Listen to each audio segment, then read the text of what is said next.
Morning बच्चों, जैसा कि हमने अपने पिछले लेक्चर में न्यूटन का फर्स्ट लॉ पढ़ा था, आज हम स्टार्ट करेंगे न्यूटन का सेकंड लॉ। लेकिन सेकंड लॉ को पढ़ने से पहले हमें जानना होगा कि मोमेंटम किसे कहते हैं। आइए हम मोमेंटम के बारे में पढ़ते हैं। आखिरकार मोमेंटम होता क्या है। Momentum momentum of a body is the quantity of motion contained in the body.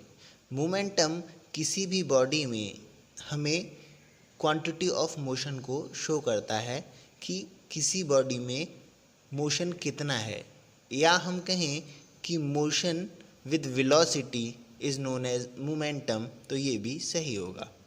ज़्यादातर बुक्स में आपको डेफिनेशन देखने को मिलेगी, it is also measured the product of mass of the body and its velocity.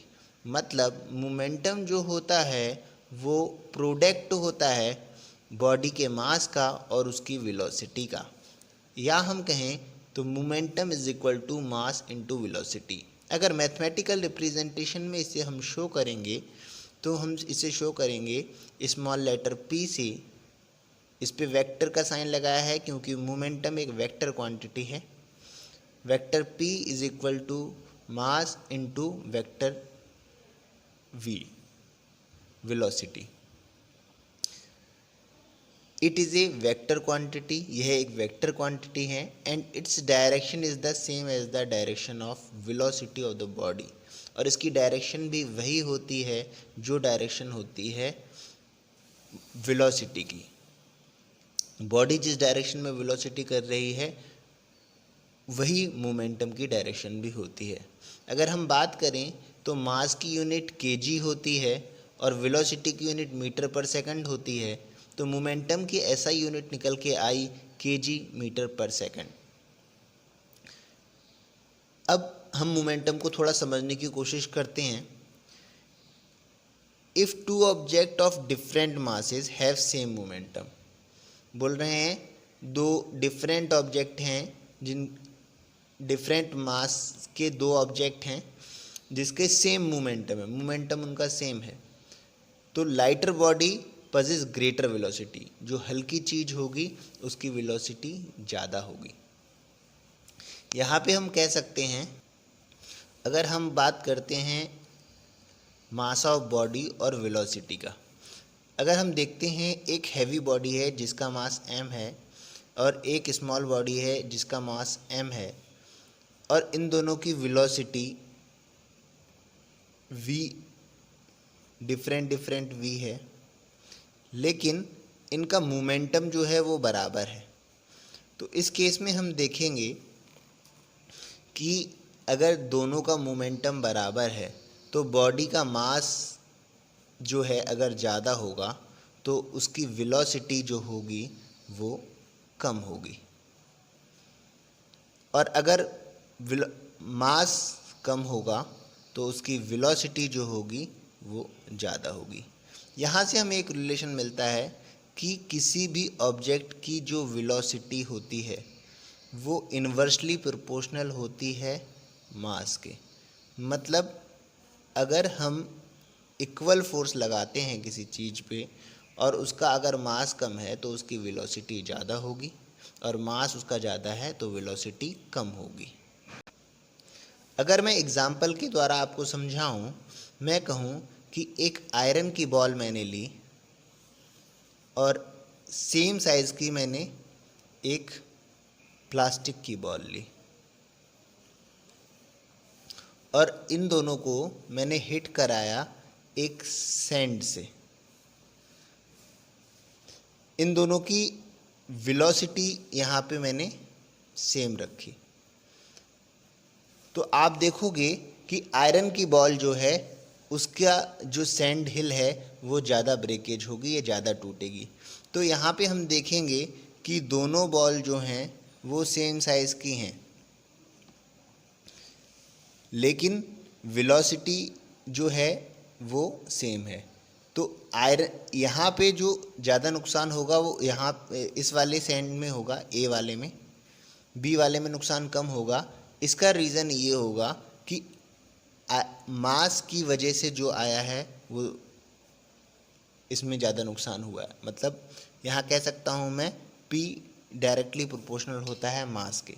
हालांकि मैं फोर्स ज़्यादा इसमें लगेगा क्योंकि आयरन की बॉल का मास ज़्यादा है, लेकिन इसी बात पे मैं कहूँ कि दोनों बॉलें मैं प्लास्टिक की ले लेता हूँ, सेकंड केस लेता हूँ मैं, दोनों बॉल मैं प्लास्टिक की ले लेता हूँ, दोनों का मास बराबर है, सेम है, लेकिन इसकी वेलोसिटी ज़्यादा है और इसकी वेलोसिटी, सेकंड वाले की वेलोसिटी जो है वो कम है। तो जहाँ पे वेलोसिटी ज़्यादा है, मतलब ए वाला जो ढेर है इसमें ज़्यादा नुकसान होगा। तो मैं ये कहूँगा यहाँ पे जो फ़र्क आया है वो वेलोसिटी की वजह से आया है, मतलब यहाँ पे जो फोर्स ज़्यादा लगा है वो वेलोसिटी की वजह से लगा है। तो मैं यहाँ पे कह सकता हूँ कि फॉर डिफरेंट बॉडी, अलग अलग बॉडी के लिए मूविंग विद सेम वेलोसिटी, जिनकी वेलोसिटी एक जैसी हो, उसके लिए P प्रोपोर्शनल टू M, और फॉर सेम बॉडी के लिए जिनका मास एक जैसा है, मूविंग विद डिफरेंट वेलोसिटी, जो अलग अलग वेलोसिटी से चल रही हैं, P डायरेक्टली प्रोपोर्शनल होगा V के, मतलब वेलोसिटी के, और M मतलब किसी भी चीज़ पे लगने वाला जो मोमेंटम होता है वो ना ही मास पे ना ही वेलोसिटी पे, बल्कि दोनों के प्रोडक्ट पे डिपेंड करता है। ये एक क्वांटिटी है जिसे हम मोमेंटम कहते हैं। P is equal to mass into velocity. इसको इंट्रोड्यूस करने वाले थे न्यूटन। आइए हम न्यूटन के सेकंड लॉ को पढ़ते हैं। उम्मीद है आपको मोमेंटम समझ आया होगा। Force is applied on an object not only depends on its momentum but also how fast it changes। अगर फोर्स किसी चीज़ पे आप अप्लाई कर रहे हो तो वो केवल और केवल मोमेंटम पे डिपेंड नहीं करता, कि उस पर भी डिपेंड करता है कि वो उसमें जो चेंजेस हुए हैं वो कितने फास्ट हुए हैं।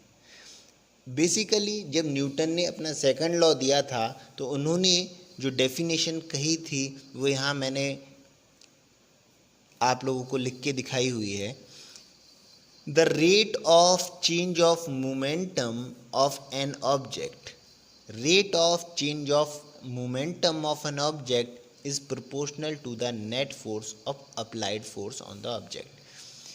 मतलब मोमेंटम में जितना चेंज हुआ वो प्रोपोर्शनल होता है नेट फोर्स के, जो कि ऑब्जेक्ट पे अप्लाई किया गया है।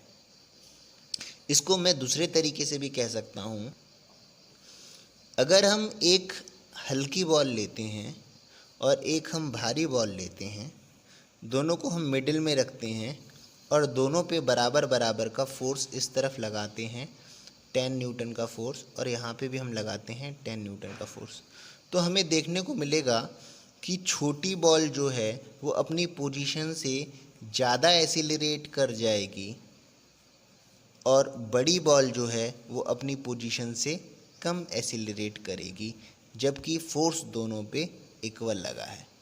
तो एक्सीलरेशन जो होता है वो फोर्स के डायरेक्टली प्रोपोर्शनल होता है और मास के इन्वर्सली प्रोपोर्शनल होता है। यहाँ पे आपने देखा मास ज़्यादा था तो यहाँ पे एक्सीलरेशन जो है वो कम हुआ, मतलब एक्सीलरेशन इन्वर्सली प्रोपोर्शनल होता है मास के। यहाँ पे आपने देखा मास कम था तो एक्सीलरेशन जो हुआ वो ज़्यादा हुआ। यहाँ पे मुझे एक चीज़ पता लगती है कि एक्सीलरेशन ज़्यादा होगा तो मास कम होगा, एक्सीलरेशन कम होगा तो मास ज़्यादा होगा, मतलब एक्सीलरेशन इन्वर्सली प्रोपोर्शनल होता है मास के। और फोर्स हमने दोनों पे बराबर लगाया है तो एक्सीलरेशन बढ़ जाता है जब हम फोर्स बढ़ाते हैं। जैसे अगर कोई ग्लोब घूम रहा है, हमने इस पे 10 न्यूटन का फोर्स लगाया, ये राउंड ऑफ करने लगा, अब उस फोर्स को हमने बढ़ा के 20 न्यूटन कर दिया तो ये और तेज राउंड ऑफ करने लगेगा। मतलब जैसे जैसे हम फोर्स बढ़ाएंगे वैसे वैसे एक्सीलरेशन बढ़ेगा। तो एक्सीलरेशन डायरेक्टली प्रोपोर्शनल होता है नेट फोर्स के। तो कह सकते हैं acceleration is directly proportional to the net force applied and inversely proportional as the mass of the object. यहाँ से मुझे ये चीज़ मिल गई, और जब मैंने इसको क्रॉस मल्टीप्लिकेशन करके m को मैं यहाँ ले गया तो मैं लिख सकता हूँ नेट फोर्स जो किसी भी ऑब्जेक्ट पे लगता है वो उसके मास और उसमें होने वाले एक्सीलरेशन के मल्टीप्लिकेशन के बराबर होता है। यही न्यूटन का सेकंड लॉ है। इसके मैथमेटिकल रिप्रेजेंटेशन को हम समझते हैं। Mathematical formulation, if a body of mass m, एक बॉडी है जिसका मास m है, वो मूव कर रही है, उसकी इनिशियल स्पीड, ऐसे समझिए एक बॉडी है जिसका मास m है, वो मूव कर रही है u स्पीड से, और t टाइम के बाद वो अपनी पोजीशन चेंज करके इसकी वेलोसिटी जो हो जाती है वो v हो जाती है। तो यहाँ मैं अगर मोमेंटम पूछूं तो आप बताओगे mu है, और अगर मैं यहाँ पे मोमेंटम पूछूं तो आप बताओगे यहाँ पे मोमेंटम mv है, क्योंकि मास तो चेंज नहीं हुआ है। तो मोमेंटम, इसके पहले को मैंने दे दिया मोमेंटम mu नाम और दूसरे को मैंने मोमेंटम नाम दे दिया mv। यहाँ पे आप देखोगे तो मैं कहूँगा चेंज इन मोमेंटम कितना हुआ, तो आप कहोगे चेंज इन मोमेंटम हुआ p2 minus p1, p2 minus p1। p2 minus p1 का मतलब हुआ mv माइनस mu। आइए अब इसे समझते हैं। So the velocity change time, initial momentum मैंने लिखा mu, फाइनल मोमेंटम लिखा mv। मोमेंटम में चेंज p2 माइनस p1 मतलब mv माइनस mu, यहाँ से हमने m कॉमन ले लिया तो हमारा बचा v minus u। Second law के अकॉर्डिंग हमने पढ़ा फोर्स जो होता है वो rate of change in momentum होता है। रेट ऑफ मतलब नीचे टाइम आएगा, चेंज इन मोमेंटम मतलब मोमेंटम का चेंज ऊपर आएगा। तो मोमेंटम का चेंज जो हमने निकाला था mv माइनस u, वहाँ चेंज इन मोमेंटम की जगह लिख दिया है, अपॉन में टाइम लिख दिया है।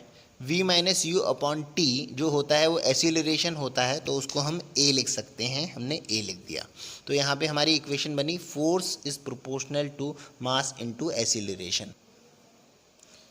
f आपको मालूम है प्रोपोर्शनैलिटी का साइन हटाएंगे तो एक कांस्टेंट लगाएंगे, तो f is equal to KMA।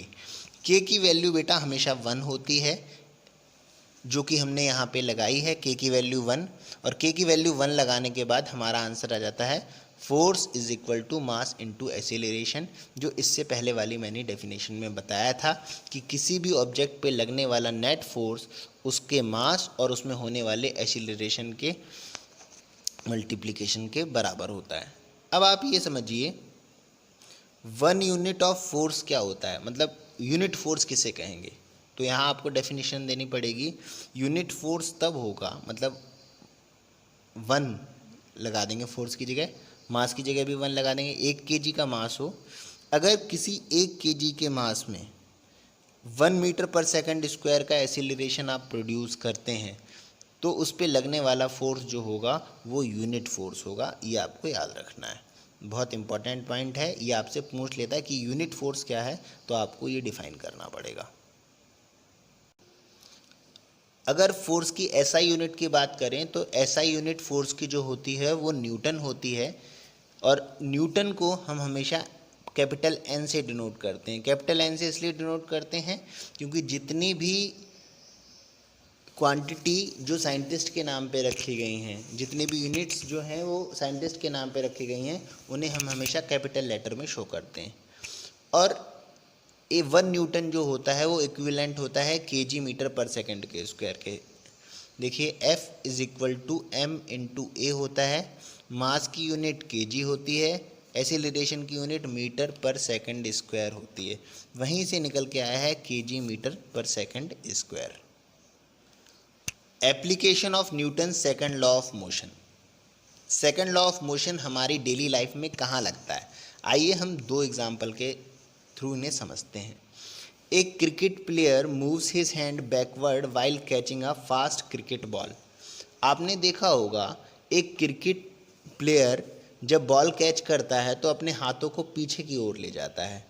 वो अपने हाथों को पीछे की ओर इसलिए ले जाता है क्योंकि वो उतने समय में अपने हाथों जो बॉल का मोमेंटम है, उसकी जो वेलोसिटी है उसे कम करता है, और वेलोसिटी कम होने से मास तो बॉल का चेंज नहीं हो रहा है, लेकिन जब वो वेलोसिटी कम हो जाती है तो ओवरऑल मोमेंटम कम हो जाता है, और मोमेंटम कम होने से ओवरऑल फोर्स कम हो जाता है, जिसकी वजह से उसके हाथ पे चोट कम लगती है।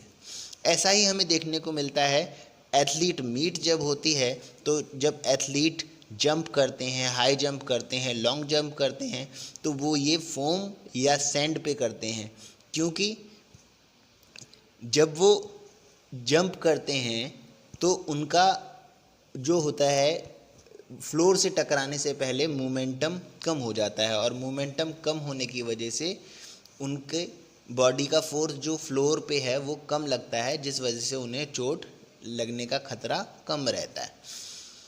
या मैं इसके और एग्जांपल की बात करूं कि कोई हैवी ऑब्जेक्ट है तो उस पर मुझे ज़्यादा फोर्स लगाना पड़ेगा उसमें एक्सीलरेशन देने के लिए, लेकिन कोई हल्का ऑब्जेक्ट है तो उस पर मुझे कम फोर्स लगाना पड़ेगा और उसमें एक्सीलरेशन ज़्यादा आ जाएगा।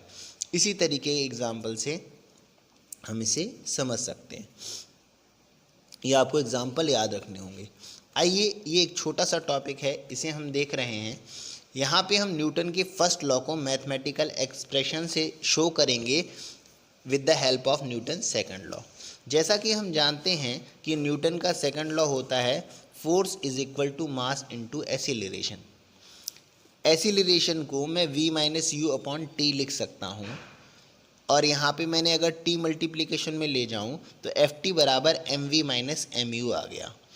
इस इक्वेशन में मैं अगर f को ज़ीरो पुट कर देता हूँ तो ये मेरी इक्वेशन पूरी ज़ीरो हो गई, M V minus M U हो गया, मतलब M V is equal to M U हो गया, एम से एम कैंसिल हो गया, M V is equal to M U हो गया, और m से m कैंसिल हो गया, तो यहाँ पे मेरा v जो है वो u के इक्वल आ गया।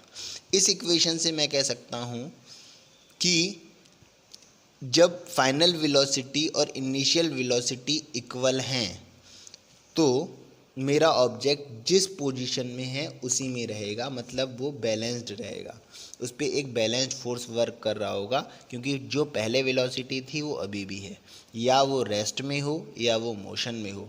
और न्यूटन के पहले लॉ में हमने कहा भी था कि ऑब्जेक्ट अगर रेस्ट में है तो वो रेस्ट में रहेगा, और वो मोशन में है तब तक मोशन में रहेगा जब तक कि बाहर से कोई अनबैलेंस्ड फोर्स ना लगाया जाए। और यहाँ पे हम देखने को मिल रहा है कि इनिशियल वेलोसिटी फाइनल वेलोसिटी के बराबर है, तो हम ये कह सकते हैं कि इस इक्वेशन में f की वैल्यू ज़ीरो लगा के हमें न्यूटन की फर्स्ट लॉ को मैथमेटिकल एक्सप्रेशन से प्रूव कर सकते हैं। आज के लिए इतना ही। अगले वीडियो में हम न्यूटन के थर्ड लॉ को पढ़ेंगे। Thank you very much.